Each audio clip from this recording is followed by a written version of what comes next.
Laracon was pretty fun this year. Having this opportunity to contribute to the community and being a sponsor of Laracon. What are you doing with AI? How are you using AI in your agency? What about the PHP Attributes? Laravel is one of the best stacks for AI. Pascal and Joe are slowly but surely adding some features like HTTP client, for example. This year, the venue had the booths set up so that we could also hear the talks. And also our booth comes with Glühwein, at least on Laracon EU. I am not complaining.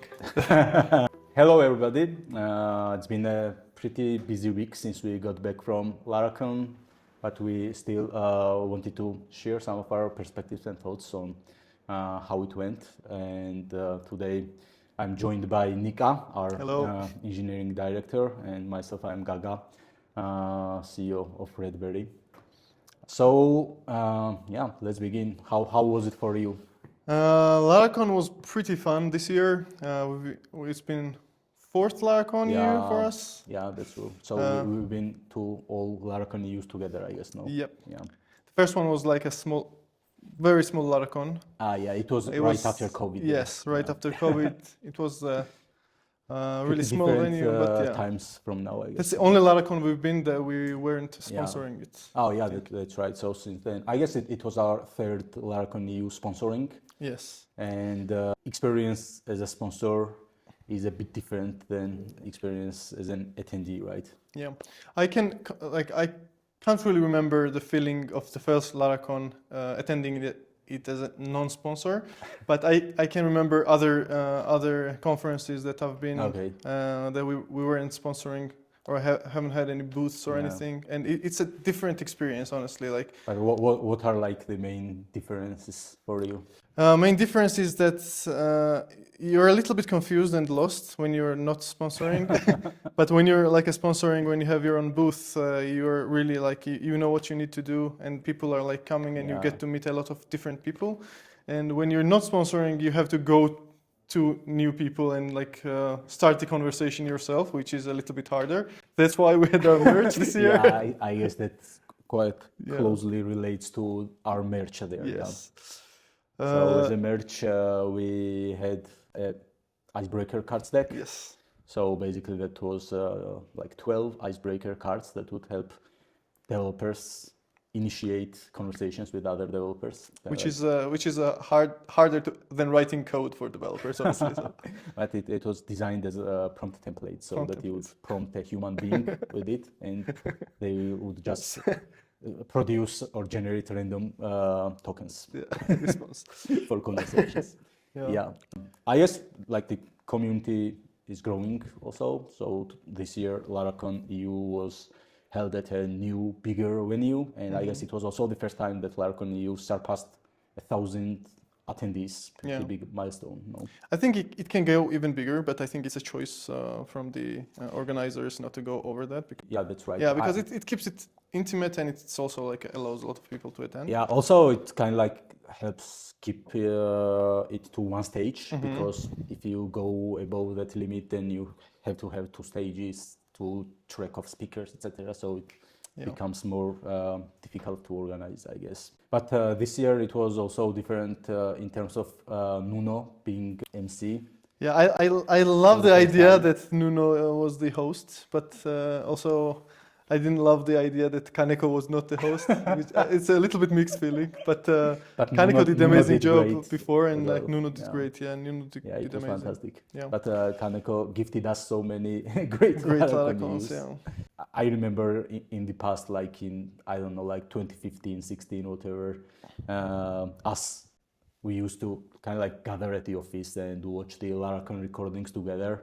And now having this opportunity to contribute to the community and being a sponsor of Laracon, it feels really good to be giving back, because I mean even different talks at Laracons influenced a lot on how we work and how we treat our work. Do you remember that talk by Konstantin Kudryashev about the different types of costs of engineering, cost of introduction, cost of change, cost of ownership? That became one of the main pillars of our software development practices. Became a framework on how we decide on the strategy. but I guess now with the AI coding and stuff, that equation changes a bit Little bit, because yeah. cost of change has maybe decreased a lot because of all stuff AI. I guess like AI has been kind of like the main topic because actually like one of the main benefits of being a sponsor maybe versus at least our experience of being just an attendee in the past is that you get to an opportunity to speak and To many people, and meet many people and learn what they are up to, what's on their mind, all the crazy stuff they are building with Laravel. This Laracon, the first question everybody asked us was like, what are you doing with AI?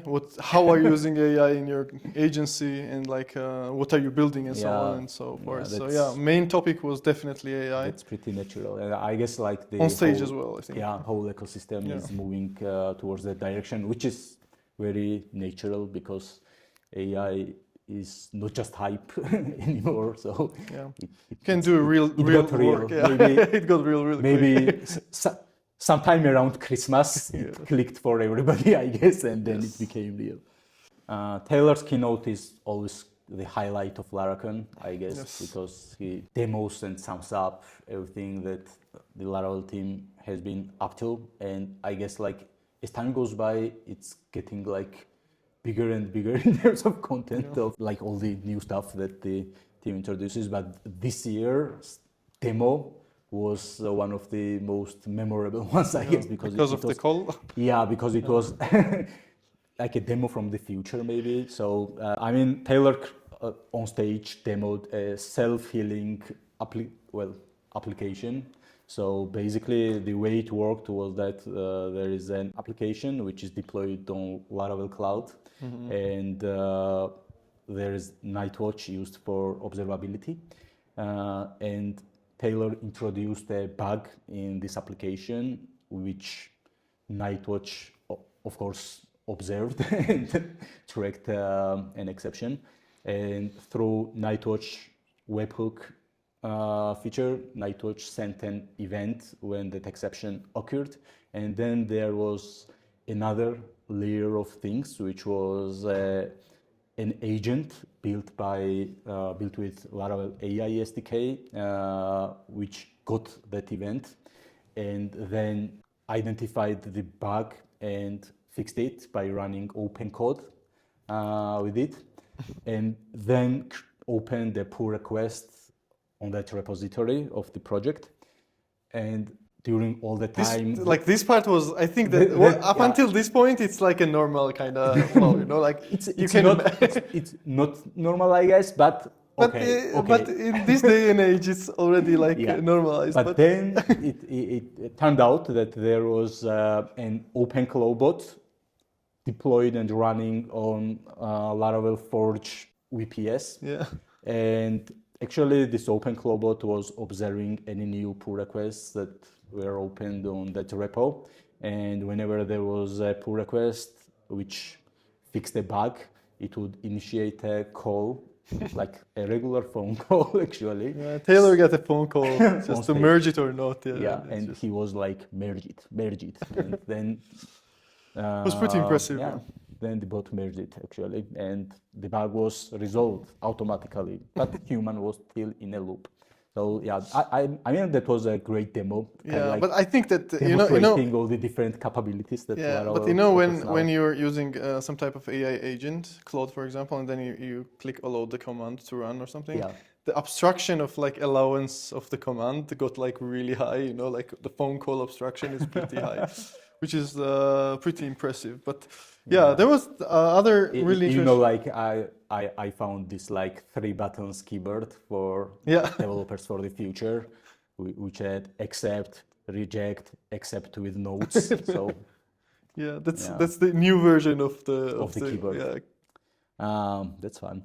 Also, we have Laravel 13. Yes, that was the other big part of Taylor's keynote, Laravel 13, which in turn is not a Which will be already released probably by the time that this video is going to be published. So yeah, I think it's pretty interesting, not because it's a big update or anything. It's pretty stable, like it's going to be like basically like Yeah, I mean, like frictionless Laravel's updates, so to say. weekly release cycles work really great because all the quality of life improvements and stuff get rolled out gradually, and Yeah. it's not like everything gets released for a major version. And that has brought, I guess, a lot of stability in the ecosystem, at least starting from Laravel 12 and now Laravel 13, which is pretty straightforward and easy now to upgrade because for the most part it's backwards compatible. And also now there is a new way to upgrade to Laravel 13. So if you're running Laravel 12, you can just use Laravel Boost to upgrade. So you just need to slash and call the boost command in your agent actually, and then Boost will just like help your agent be guided to update, automatically updating from Laravel 12 to Laravel 13, which is again great futuristic stuff. But now. Laravel keeps upgrading guide pretty neat, and it's Yeah. well documented. And I think that in general, like upgrading is not a problem. Maybe I we mean, like- talk about the main topics of the 13. So maybe Oh yeah. I think one of the one of what's my that for favorites. you? Yeah. Well, it's not really just a 13 Laravel 13 update, but database driver support for Reverb, yeah. Reverb is pretty neat, and it's gonna allow us to use it on Yeah, like without Redis. without Redis and without complicated stack. You can basically use Reverb in a very simplified projects. But I really love that you can now add Reverb as a dedicated cluster on cloud with just one mouse click. It's really great that you can kind of like allow your team to start using event broadcasting in the projects that seamlessly, because earlier, like, yeah, maybe doing that with Pusher was also not that complicated, but with Pusher, you still need to create a new account for that project, set things up, etc. With Laravel Cloud, it's just there, so you just need one button click. Yeah, and it plays really nicely with Sail as well, so it's pretty easy to kind of. There is no excuse not to have real life, like real time features in your app anymore. Yeah, so we use Sail a lot for local development at the agency. And normally what we try to do is to have all the different services running through Sail. So normally Reverb is also part of the Docker Compose, so that when you start locally a project, it's Raspberry, every service is running and you don't have to do much more to use it. What else?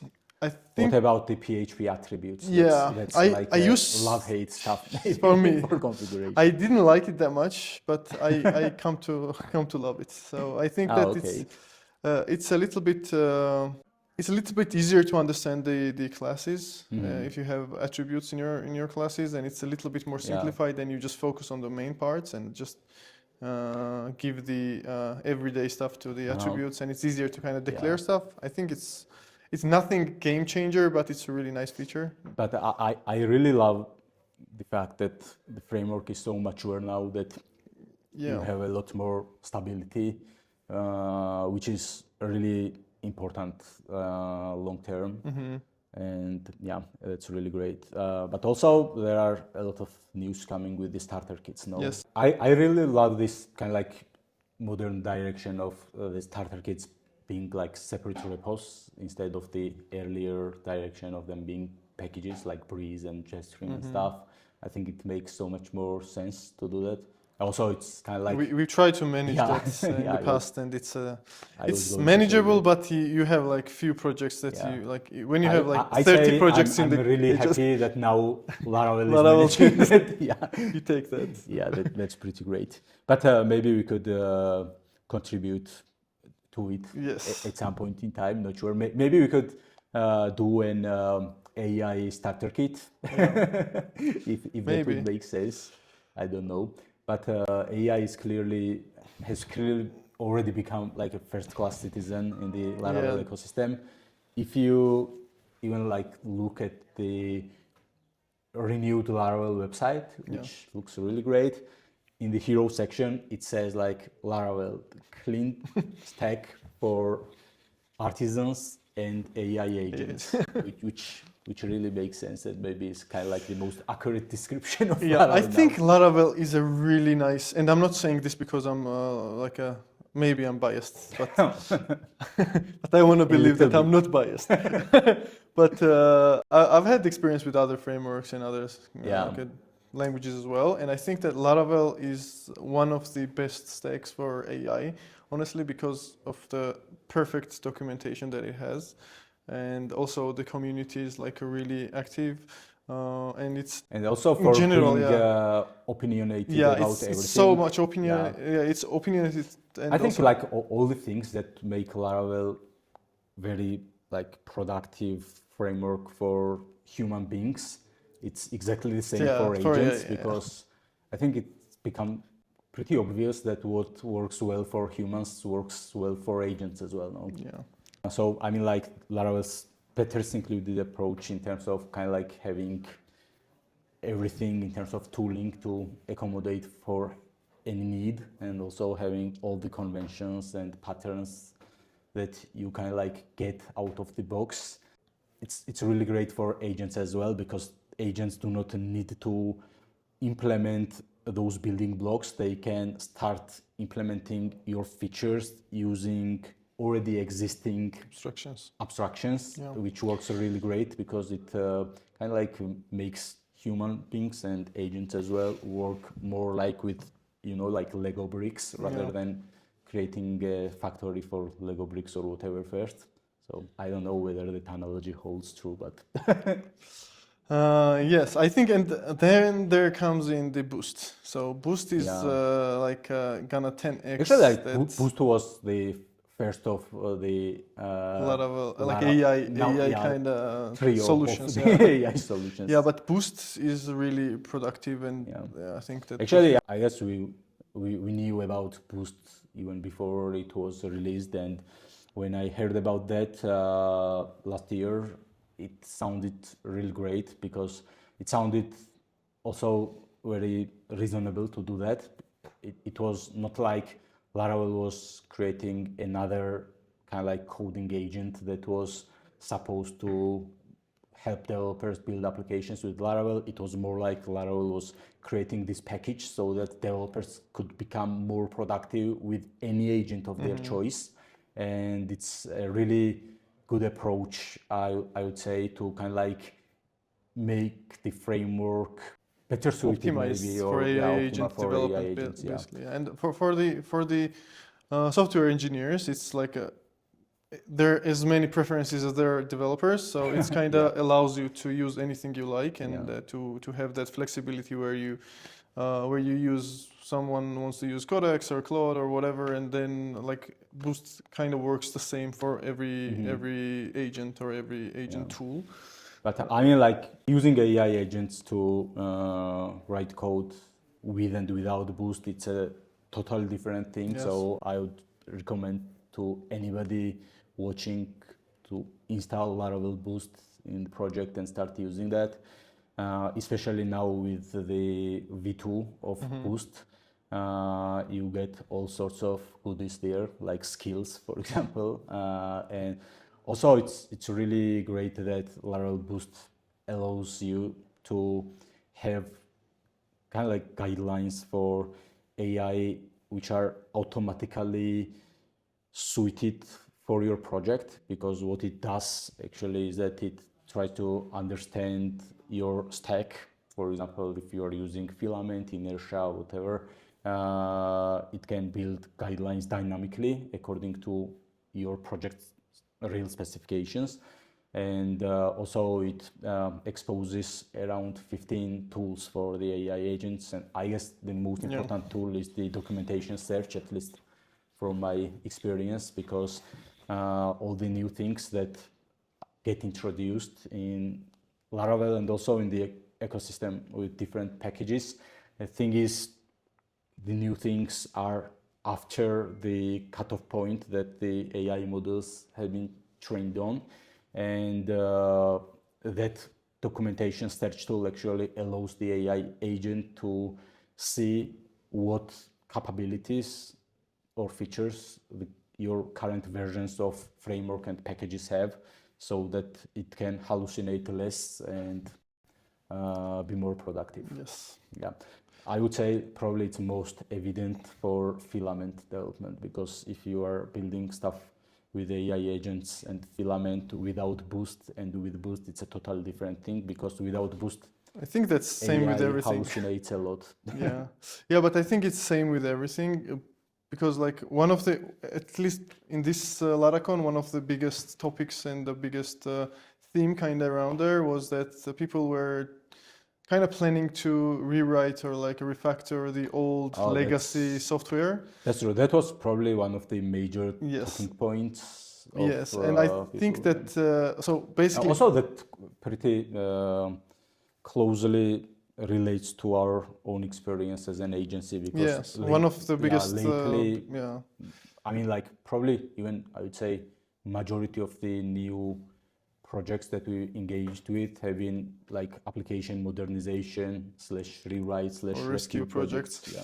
Yeah, so I think that, at least for me, the first thing I do whenever I start on a project that is an old project and I need to kind of get to know the project, or like start the refactor a little bit and everything, or like write tests, for example, the first thing I do is like install Boost straight away, because that kind of enables you to be like, to have the Laravel friendly agent from the get-go, and it's way easier than to start writing tests or like upgrading the versions and so on and so forth. So Boost is kind of helping out on that front as well. But also in general, it's pretty clear that there are, like a lot of enterprise PHP projects running, which for a long time have been deemed unfeasible to modernize and rewrite on a modern stack like Laravel. But I think now AI-assisted development makes that really feasible to do that, and at least to start considering doing that. And I think a lot of people are now starting to realize that. It's a lot cheaper to kind of rewrite the code with an AI's help than it was. Of course. I mean, it was probably unrealistic for most of the projects that are now considering to do that kind of rewrite. Yeah. Maybe we can talk about Laravel Cloud a little bit, since this has become a really major part of our agency as well. Yeah, I guess we are running over a dozen projects now with Laravel Cloud. Yes. It's been pretty great experience doing that, and now Laravel Cloud API is live publicly, which is great, and also there is a Laravel Cloud CLI, which is amazing for agents as well. Yeah, I guess probably agents are gonna be like the main users for the CLI now. Definitely, yeah. Yeah. I think that even the main goal of creating that CLI was for the agents to use it, which makes sense. Yeah. And we had like a little bit of a prior early access to the API, but since we're kind of big agency and we have like about 30-35 projects running in parallel, we have our own way of doing things, so that's gonna enable us to have a lot of flexibility around provisioning and creating the servers for and also making sure that the different environments in different projects are standardized templates in terms of the infrastructure. Yeah, we were doing that right now, but it's a little bit of a hacky way, to say it lightly. Yeah. But now we're gonna have like a full-on API that we can use to kind of provision new containers. And also, what enabled us to switch to cloud for at least majority of the new projects is to start kind of like being based on inertia stack by default, because prior to that we've been mostly doing projects in a way that backend was Laravel as a headless API, and then frontend was either a Nuxt.js or Next.js based application. And with Inertia 2 and Laravel bringing Inertia in-house in terms of future development, I guess kind of like the major blockers for us for considering Inertia as a default stack for new projects were addressed and removed. And it's been great actually to switch to Inertia as a default stack, because it enables us to be so much more productive with the development. And yeah, because developers can do work from end to end, and yeah, it's like the full stack developers. And since the maybe like 90% of Redberry's developers are full stack, it enables us to kind of have one developer doing one feature, and like from end to end they can create a full feature with the full test suits and everything, and that kind of like makes it really easy to delegate tasks to the developers, and also like overall quality of the project is always better. yeah, makes sense. Also, like you have, you know, like single source of truth for routing, single source of truth for state management. Yeah, so I you think do that not have we're to- not gonna have enough time to talk about how good inertia Yeah, is. but I really love all the New features, yeah, so that definitely. Joe and Pascal are building, especially kind of like harmonizing the backend front-end development experience Yes. with Inertia and Wayfinder especially, and all the good new things that gonna come up with Inertia v3 now, which is Yeah. already in beta. Optimistic update is my favorite, honestly, yeah. because that's what I was missing. You could do that still, but that was But isn't it like Inertia turning a little bit into a framework yeah. of its own? You know, like the old Inertia website said, not a framework, but Yeah, I think so, but it's because not it like kinda a full-blown gives framework, you but kind yeah. of like ready-made patterns. Optimistic update is It used a to be ready-made like pattern. a protocol kind of Yeah. package, or like a library, and now it's more like a opinionated Yeah. framework that allows you to kind of use that protocol, and also like gives you standard way of Yeah. doing things. Basically gives you kind of like best practice patterns. So Yeah, but that it was you missing can some able to do. stuff. But now the Pascal and Joe are like slowly but surely adding some features, like HTTP client, for example, that was missing for Inertia. That's another big step. I'd say kind of like introducing a new HTTP client instead of Axios. Yeah, because you had like a kind of anti-pattern kind of things done inside the application when you were using Inertia, because sometimes you still want to use Ajax requests basically, and then you have to use Axios. But now we have like an out-of-the-box standard way of doing that, which is really nice. great. What else? So what about other talks? So which ones did you like best? Yeah, I'm the one that I liked. I'm not sure I'm gonna use it, at least for now, is native PHP. But the both talks were really interesting, and the applications that they created on the stage were like really impressive. And I'm hoping that PHP, native PHP, and like PHP mobile development, like native applications, are gonna be next big thing. But yeah, right now it's hard to convince clients to kind of write native apps on PHP. But let's see, because sure. Yeah. What about you? I really loved John Drexler's ship to production day one. I think that comes pretty close to our mindset and philosophy in terms of how we approach projects. Our delivery practices cornerstone is to do exactly that, start shipping to production on day one. It's a bit different experience from client to client to do that, but we always have a dedicated environment which we treat as production from day one, and the teams start delivering versions to that environment during the process, and we always try to push our clients as well to start shipping to production as soon as possible, because that's when tires hit the ground. When you go to production, you are able to get real feedback from customers. Teams start seeing the real issues and problems earlier and fix them, etc. So I guess there are a lot of memes on the internet about that topic. When you test everything, but once you hit the production, everything breaks down, and every single meme is true. Yeah, but I mean, like in terms of how you plan work, it's a bit different, which articulated pretty well. So you need to have work planned as kind of like vertical slices, so that you end up with features that are usable in production, instead of going in kind of like horizontal layers, which are always kind of like work in progress stuff.